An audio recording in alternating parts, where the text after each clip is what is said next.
Welcome back to another day in Mae Sot, Thailand. It is Monday, April 13th, and I think that makes it day 19 of the state of emergency here in Thailand.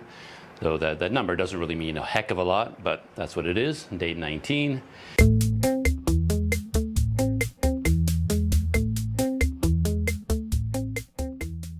And today is also the first day of the Songkran festival.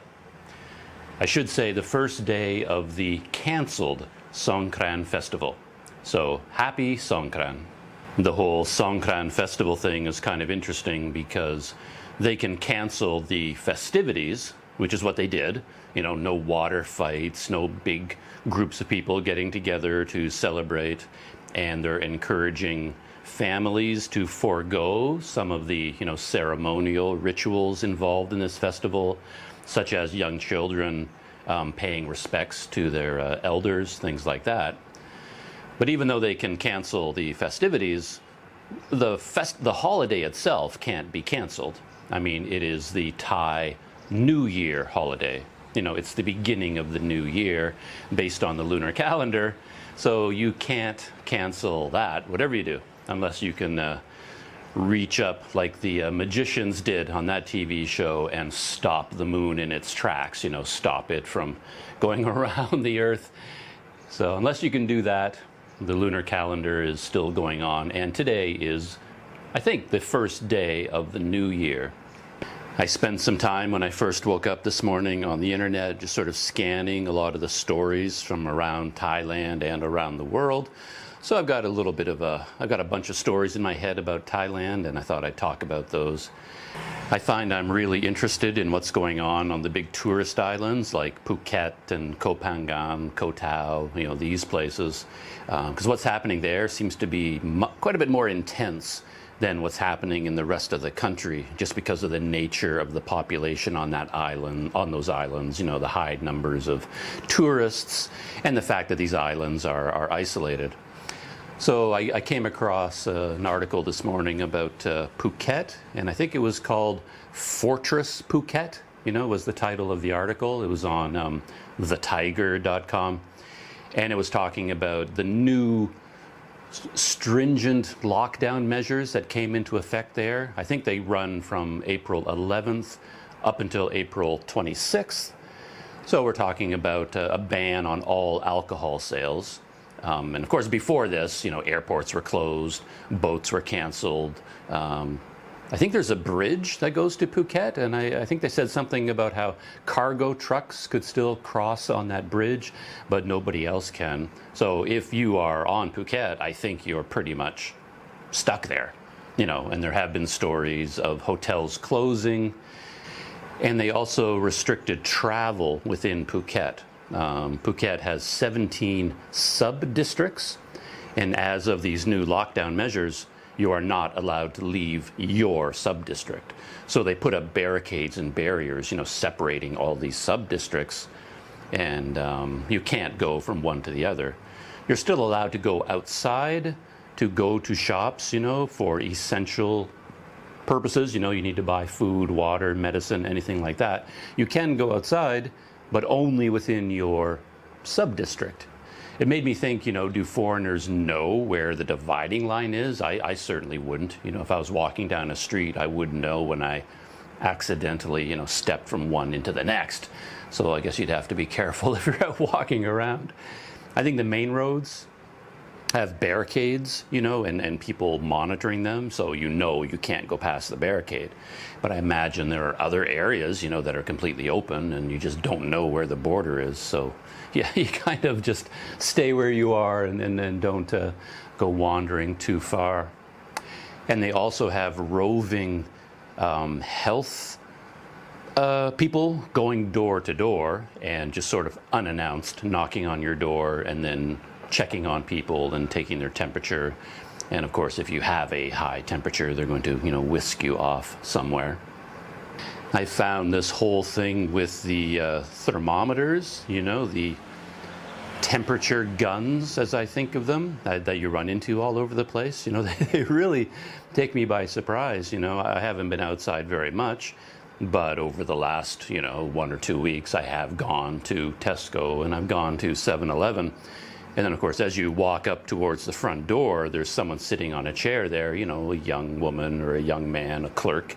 And when they see you coming, they jump to their feet and then whip out this thing and then they point it at you. It's like a very threatening kind of aggressive gesture. It's kind of hardwired into us, I think. It's like, whoa, and you want to put up your hands and say, whoa, whoa, I give up, don't shoot.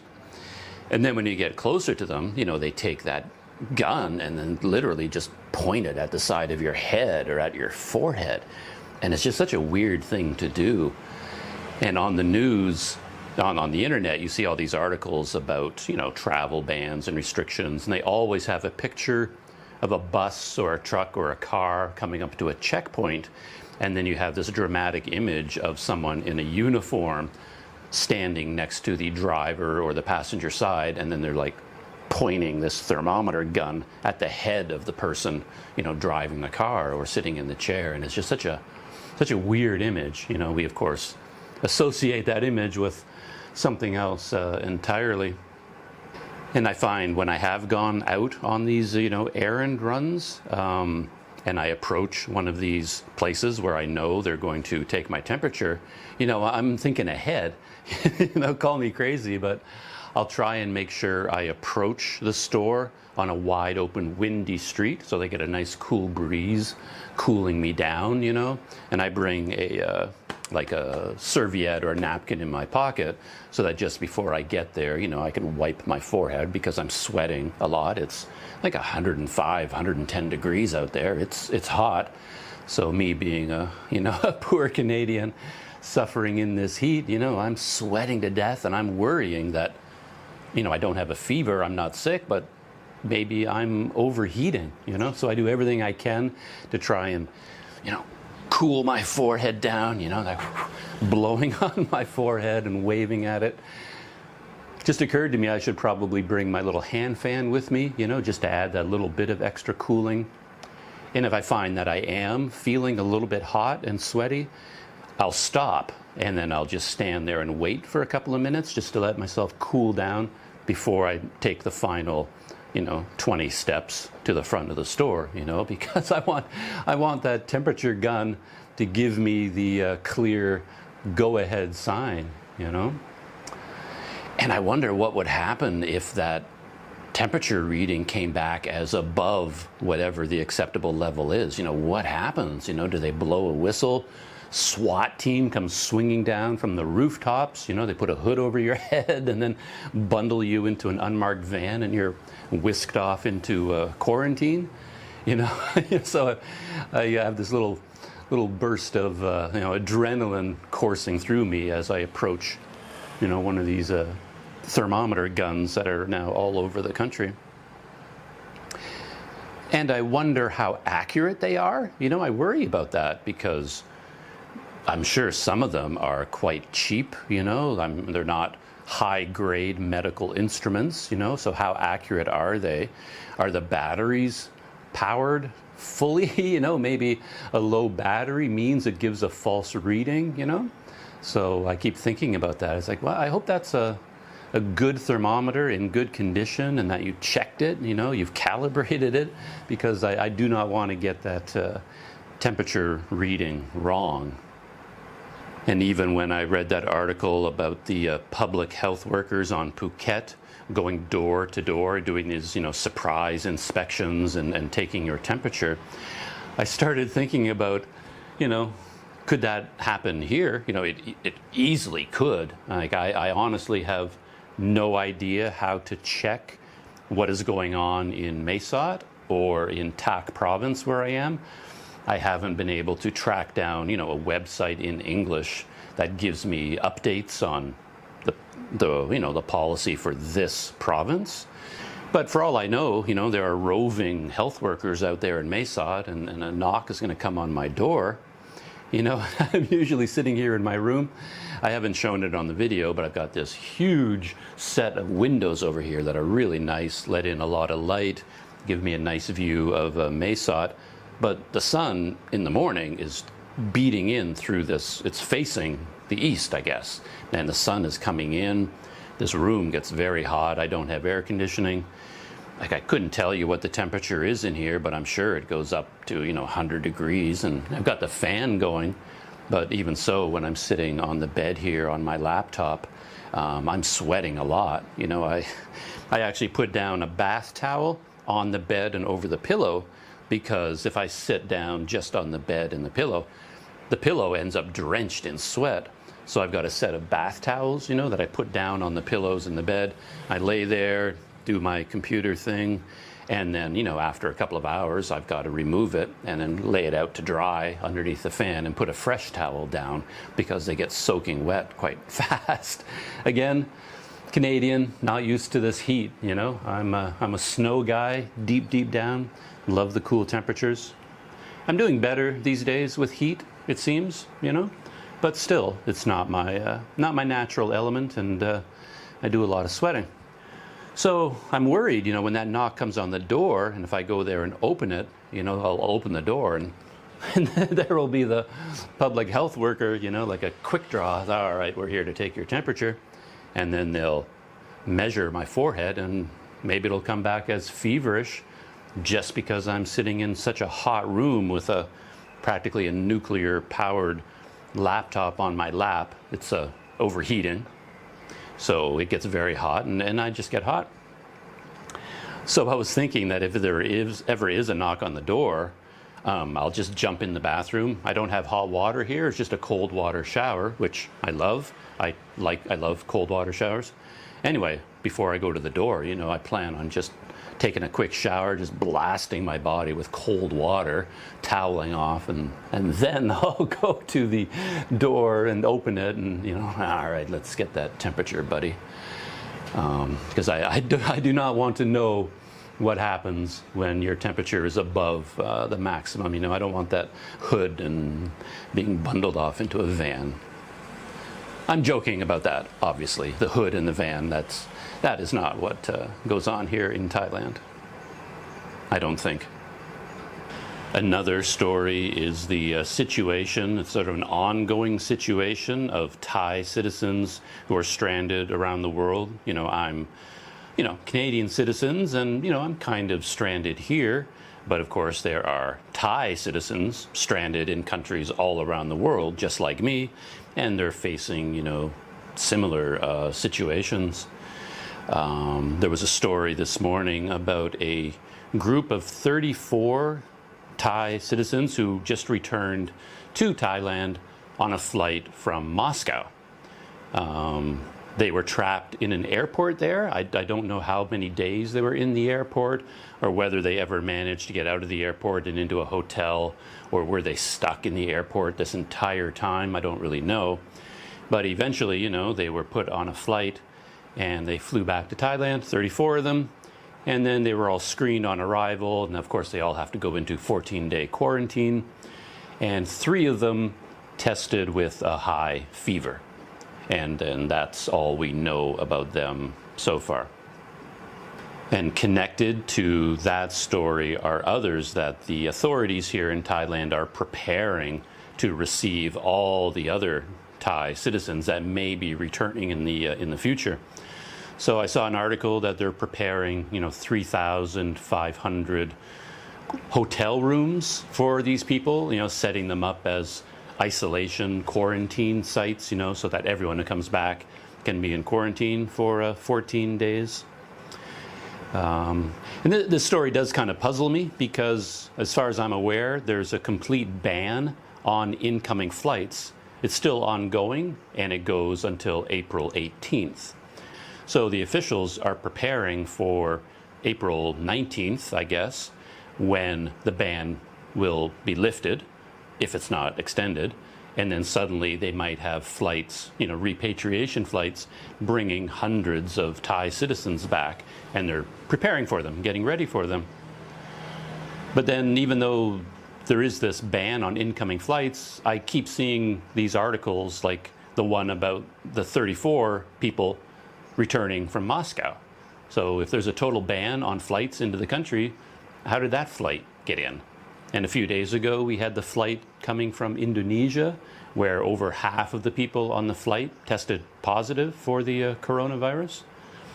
How did that flight get in? Like, I guess there are exceptions being made for certain flights, maybe based on humanitarian concerns, the situation those people are in. I'm guessing that's what's going on, but none of the articles mention this. So basically, we're still in an inbound flight ban up until April 18th, and then everybody here is getting ready for the day when that is lifted, and then all the Thai citizens can return. The newest figures I have for Thailand relate to Sunday, yesterday, and there were 33 new recorded infections and 3 reported deaths. And I think the 3 people who died, they were all Thai citizens.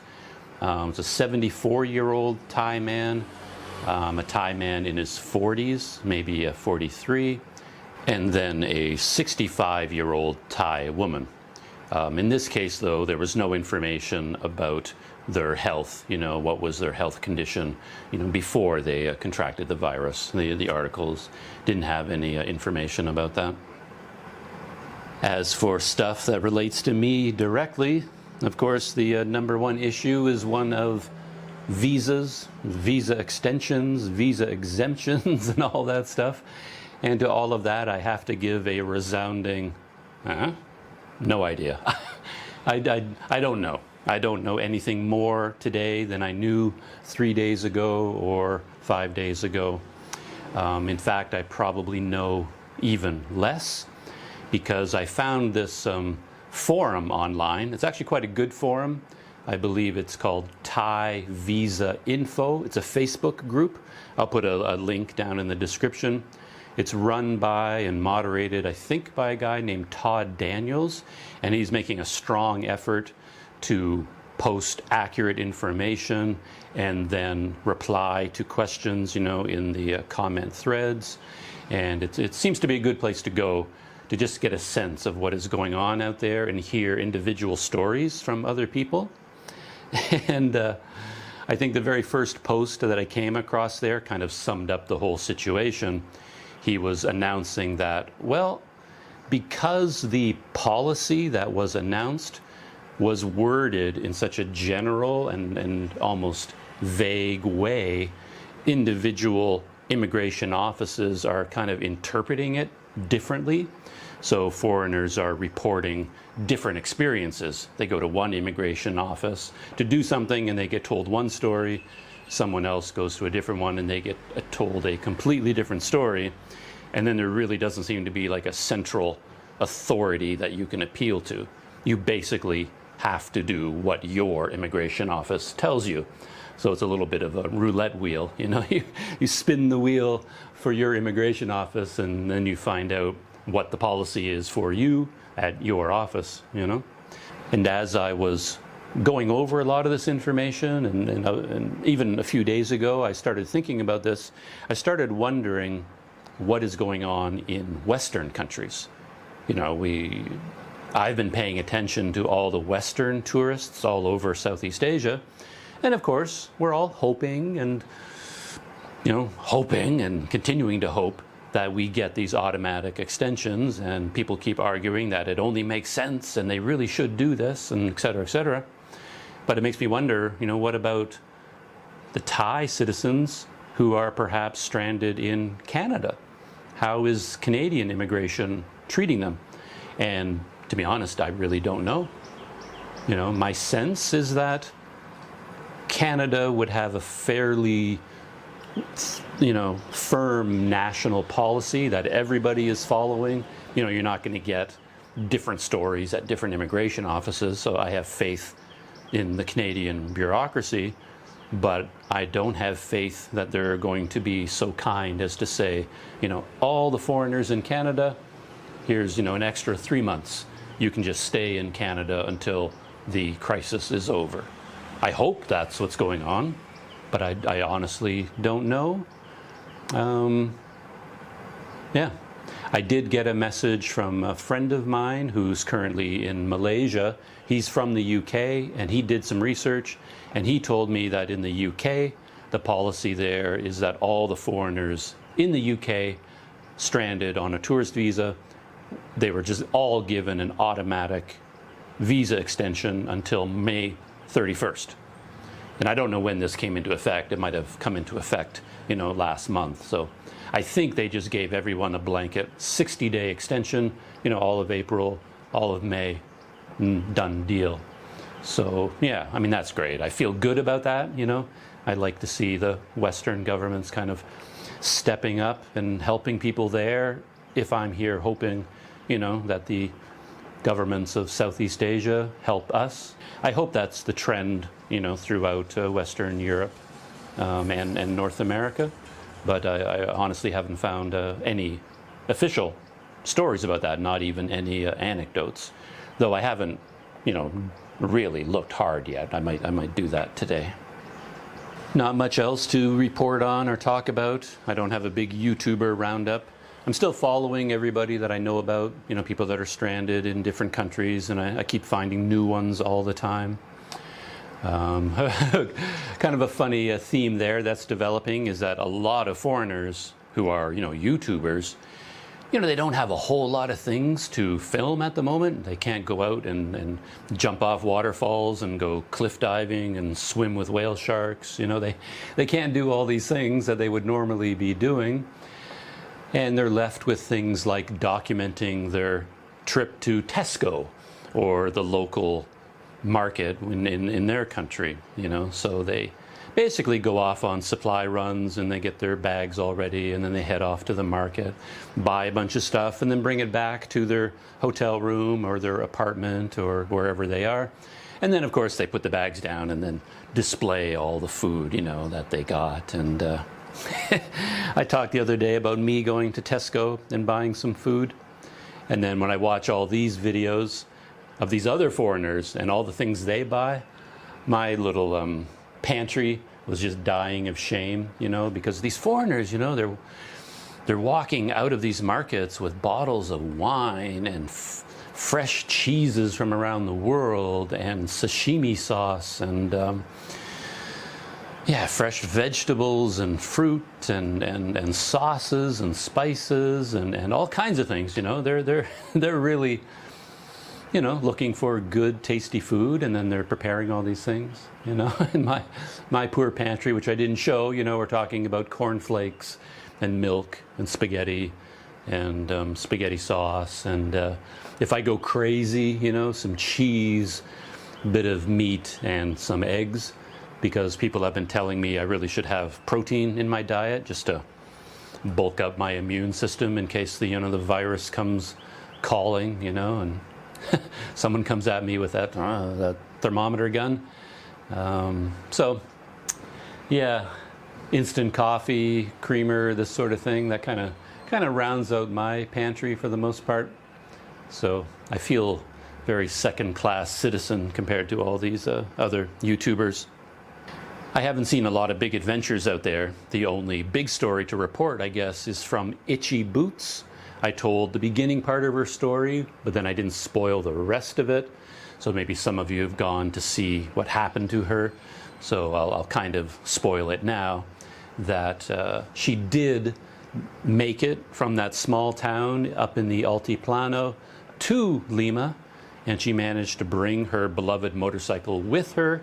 And after a few days, she was able to get on a KLM repatriation flight back to Amsterdam. And she didn't talk about it, but I think she had to leave her motorcycle in Lima. So she's now back home in the Netherlands, and I'm sure she's very, very happy about that. And her poor motorcycle is waiting for her back in Peru. And who knows, when she'll be able to reunite with her motorcycle. Last story, and the other kind of trivial thing going on in my life, of course, is my poor laptop here.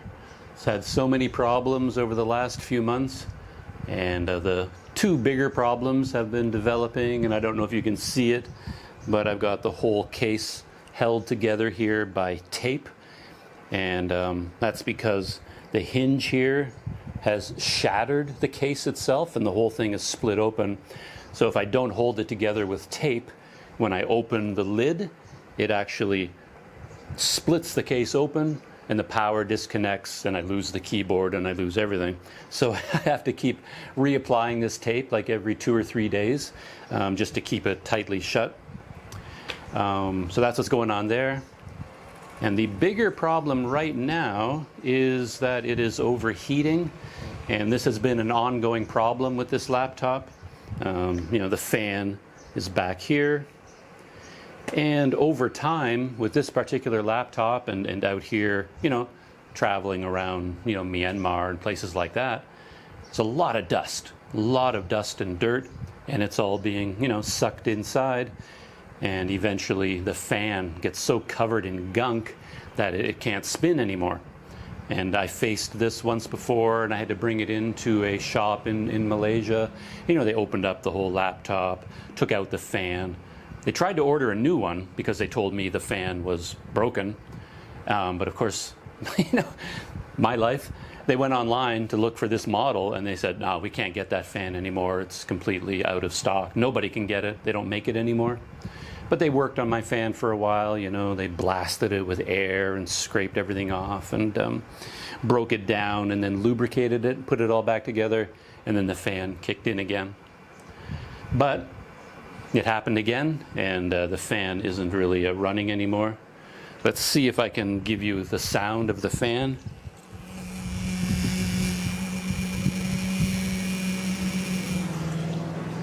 I don't know if that came across on the microphone, but poor thing is howling. So the fan is moving right now. It's just barely managing to spin, and then it quite often will stop. You know, it gets stuck, and then you can kind of shake the computer and get it spinning again. So I think that is something I'm going to have to deal with. All right, that is it for everything that's going on in Thailand that I can think of, everything that's going on in my life. Nothing too terribly exciting, but since I had a cup of coffee going, and still relatively cool this early in the morning. So, you know, early in the morning, it's a little bit comfortable in here. And so I thought I would do a quick, you know, update on camera for what's going on here. So that is it. We're all shutting down, and I will see you in the next video.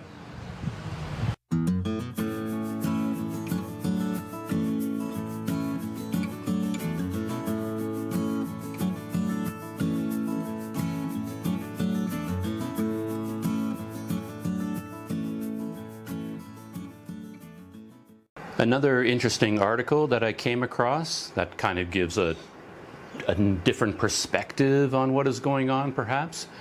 It turns out that this time of year there are usually heavy rains in part of Thailand. I'm not really up on the weather patterns here, and I don't know whether it's going to start raining here, but apparently in the north, in certain provinces, they're known to have a dengue fever outbreak every year at this time of year. And I came across this article saying that in these 2 provinces in the north, I don't know which ones, I couldn't pronounce them even if I knew, but they had so far over 8,000 positive cases of, you know, dengue fever, and 4 people have died of dengue. And it's kind of related because dengue is also a virus. The disease is caused by a virus, but you get it through mosquito bites. You know, a mosquito bites an infected person, then bites you, and you know, transmits the virus that way. So, you know, dengue fever is an ongoing concern in Thailand, and apparently we are in dengue fever season. So it was interesting to see that article in there, you know, along with all of the COVID-19 stories.